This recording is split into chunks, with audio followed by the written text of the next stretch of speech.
Si Yuru ay isang batang may talento na may malakas na pagkagiliw sa kanyang kapatid na babae na lumipas ang buong buhay sa tahimik na nayon na ito. Siya ay ipinanganak sa pagsikat ng araw kasama ang kanyang kambal na kapatid na si Asa. At isang propesya ang nagsasabi na balang araw ay pamumunuan niya ang mga makapangyarihang demonyo. Kahit na si Yuru mismo ay walang kaalaman tungkol sa propesya nito. Isang araw, pagkatapos manghuli, bumalik siya sa nayon at naroon ang kanyang kaibigang si Danji na naghihintay sa kanya sa pasukan. Nakapagpahinga siya nang makita niyang nakabalik ng maayos si Yuru, pero naiinis din siya na hindi siya inimbitahan na sumama.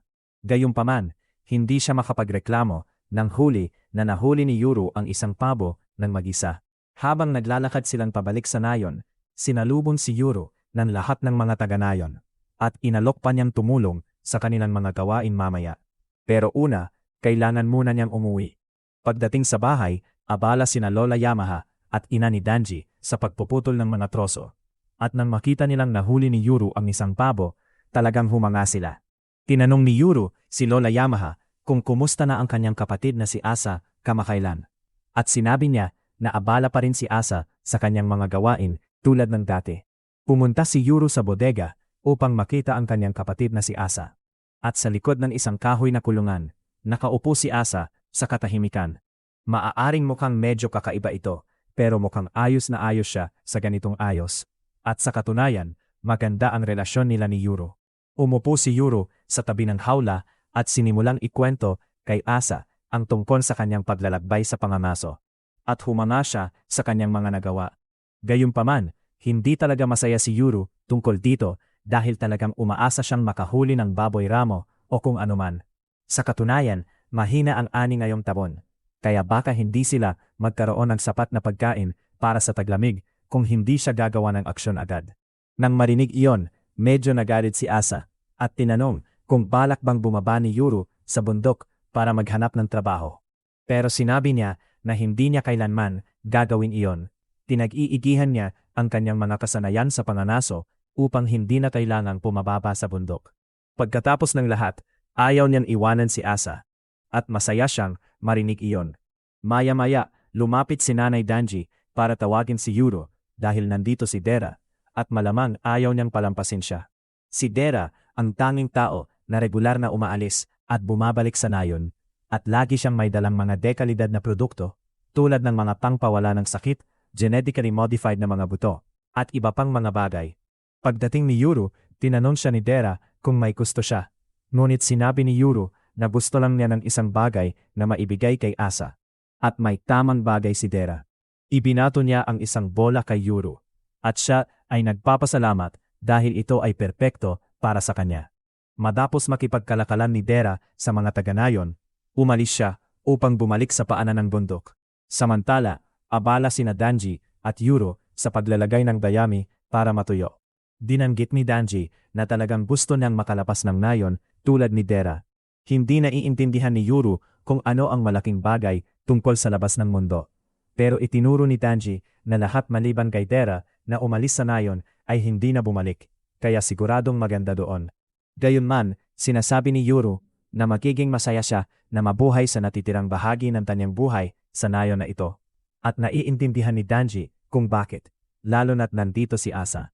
Sa puntong iyon, sinabi ni Danji kay Yuru na kung talagang mahalaga sa kanya ang makasama si Asa, maaari na lang niyang dalhin ito at umalis sa nayon ng magkasama. Pero sabi ni Yuru na hindi iyon gagana dahil may mahalaga siyang trabaho na dapat gawin dito.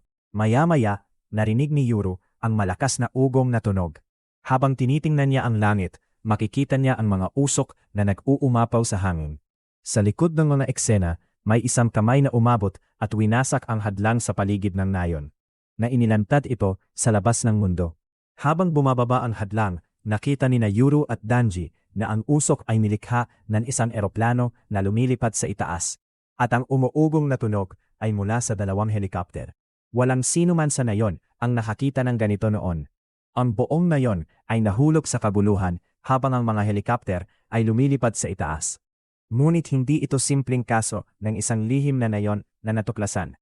Ito ay isang nakatutok na operasyon ng militar. Ang mga sundalo ay pinahintulutang gumamit ng nakamamatay na puwersa. Kaya, sa sandaling makatagpo sila ng ilang mga taga-Bukirin, agad nilang pinapatay ang mga ito. Habang mas maraming sundalo ang naglalakad papasok sa nayon, nagsimula silang magpapaputok, at ang mga putok ng baril ay umuukit sa buong lugar.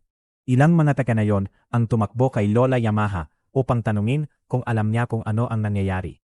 Sinabi niya sa kanila na mukhang naalis ang hadlang ng nayon sa hindi malamang dahilan. Hindi siya sigurado kung paano ito nangyari, pero isang bagay ang tiyak. Ang mga taong sumasalakay sa nayon ay hinahanap si Yuru. Kaya, kailangan nila siyang itago bago siya mahuli. Agad na natagpuan ni na Yuru at Danji ang mga bangkay ng mga taga-nayon na kinuha lamang kanina. At pareho silang nahabag sa nakasisindak na tanawin. Pero hindi sila makakapigil ngayon dahil kailangan pa rin nilang tingnan ang kanilang mga pamilya. Habang tumatakbo sila pataas sa hagdang bato, nakita nila ang dalawang sundalo na nakatayo doon. Hindi nag-atubili si Yuru bago hilahin ang kanyang pana at tamaan sila ng mga palaso sa katawan. Pagkatapos, para tapusin sila, sabay silang sinipa ni Danji sa ulo. Nagpatuloy sila patungo sa tuktok, pero medyo nag-aalala si Danji tungkol sa katotohanang ang mga dragon na iyon ay patuloy pa ring umiikot sa paligid ng panlabas na bahagi. Nagsisimula ng isipin ni Yuru na baka hindi nga sila mga dragon. Pero kahit paano, hindi niya iniisip na kaya niyang talunin ang mga ito gamit ang kanyang pana, kaya mas mabuti nang iwasan na lang ang mga ito ng buo. Maya-maya ay nakarating sila sa mga estatwa ng Diyos sa kaniwa at kanan. Ngunit sinabi ni Danji na malayo pa ang kanilang lalakbayin dahil gusto niyang tingnan ang kanyang ina, at sigurado siyang gusto ring tingnan ni Yuru si Asa. Tama si Danji tungkol doon, pero may plano si Yuru para makababa sa cellar ng mas mabilis. Tumakbo siya patungo sa base ng isa sa mga estatwa at hiniling kay Danji na tulungan siyang ilipat ang ilan sa mga bato. Hindi naiintindihan ni Danji kung ano ang ginagawa niya.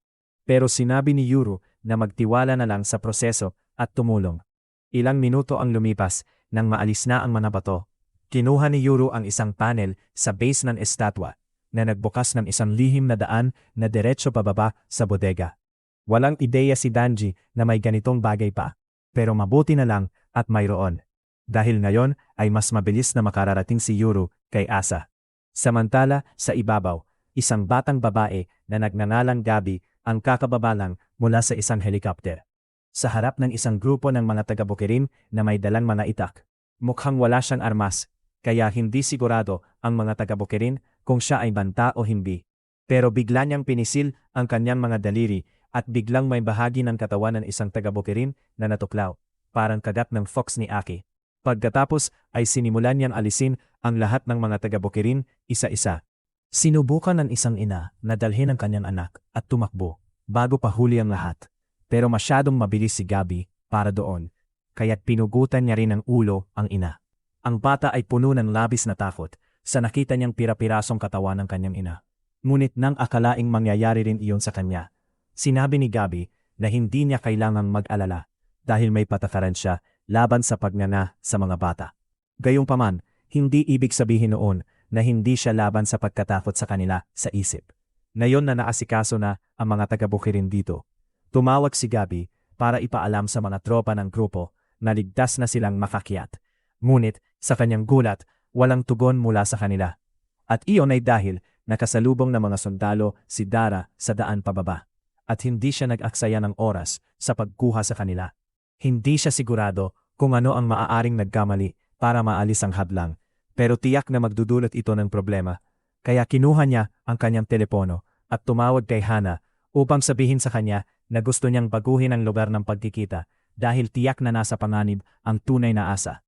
Samantala, sa ilalim ng hold, hinihila ni Asa si Lola, at nang sa wakas ay magkatagpo sila ng mukha sa mukha sa imitasyon niya. Labis na nadiri siya sa nakita, kaya itinaas niya ang kanyang kamay, at sa susunod na sandali, ang Asa sa hawla ay napasabog ang ulo. Pagkatapos mangyari ito, tumakbo si Yuru papasok sa hold, at tinawag niya ang pangalan ni Asa sa takot matapos makita ang nangyari. Ngunit sa kanyang gulat, itinaas ng babae sa harap niya ang kanyang kamay at sinabi niyang siya ang tunay na kapatid niya, kaya narito siya upang dalhin siya papalik. Ngunit una niyang papatayin ang lahat ng iba sa sinumpang nayo na ito. Wala talagang ideya si Yuru kung ano ang sinasabi ng babaeng ito, pero tumanggi siyang maniwala na siya ang kanyang kapatid, lalo na't pinatay na niya ang taong kilala niyang kapatid sa loob ng maraming taon, kaya't kinuha niya ang kanyang pana at naghanda na magpana. Ginamit ni Asa ang kanyang mga kapangyarihan upang harangan ang putok na nagdulot ng pagwasak sa isa sa mga pader ng kuta. Samantala, sa lupa, kasalukuyang pinapatay ni Dera ang maraming sundalo hanggat maaari at papunta na siya sa kuta. Pero kailangan niyang mag-ingat sa daan dahil hindi niya kayang ipahamak na sundan siya ng helicopter. Sa kasamaang palad, nauuwi siya sa harap ni Gabi at agad niyang natutukoy kung gaano siya kalaking banta dahil kitang-kita niya ang mga ngiping demonyo nito na parang araw. Nagulat si Gabi na talagang nakikita ni Dera ang mga ito at mas naging kawili-wili ito. Ipinadala niya ang kanyang mga pangil kay Dera pero umiwas siya at nagpapaputok ng ilang beses sa kanya. Gayunpaman, nagawa niyang haranin ang mga bala gamit ang mga ngipin. Kaya kailangan ni Dera na maging malikhain at naghagis ng granada sa itaas niya. At si Gabi ay mukhang talagang natatakot ng sandali. Habang sumasabog ang granada, bumalik tayo kay Yuru at Asa sa hold. At napagtanto ni Asa na lumabis siya kahit na ang intensyon lang niya ay hadlangan ang kanyang palaso. Kaya humingi siya ng tawad dahil hindi pa siya sanay sa pagkontrol ng kanyang mga kapangyarihan. Habang sinusubukan ni Yuru na makaalis sa mga guho, ang bola na dala niya ay nahulog mula sa kanyang damit at tumalon papunta sa bangkay ng peking Asa. At sa sandaling makontak ito ng dugo, isang itim na nilalang ang lumabas at hinawakan ang braso ng tunay na Asa. Sumigaw si Yamaha kay Dera na ilabas si Yuru dito sa lalong madaling panahon. At ilang sandali pagkatapos, dumating si Dera, hinawakan si Yuru at nagsimulang tumakbo. Samantala, si Danji ay tinitingnan ang kanyang ina nang makita niyang hinahatak ni Dera si Yuru palayo at hindi siya makapaniwala na nangyayari ito. Matapos ilabas ni Dera si Yuru mula sa lihim na daanan, sinabi niya rito na kailangan nilang bumaba sa bundok agad dahil hindi na ligtas dito. Pero ayaw makinig ni Yuru dahil wala nang kahulugan sa kanya ang lahat. Nangangako si Dera na ipapaliwanag ang lahat sa kanya kapag nakarating na sila sa ligtas na lugar.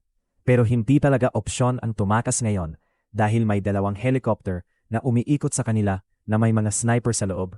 Talagang masama ito dahil hindi sila makakagalaw mula sa lugar na ito ngayon. At kung matagpuan sila ni Gabi, wala nang paraan para makaligtas sila.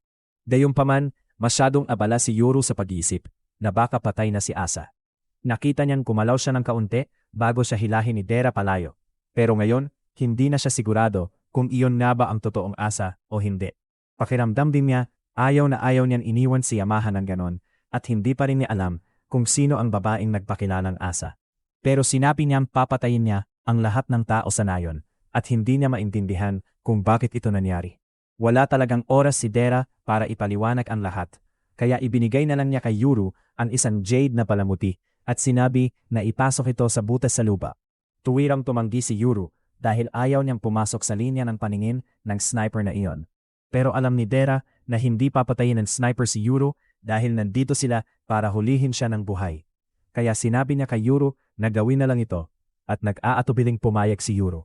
Tumakbo si Yuru papunta sa butas pero nakita niyang puno ito ng lupa kaya kailangan niyang simulan itong hukayin. Sa wakas, nailagay niya ang pendant sa butas at humarap siya kay Dera upang tanungin kung ano ang susunod na dapat gawin.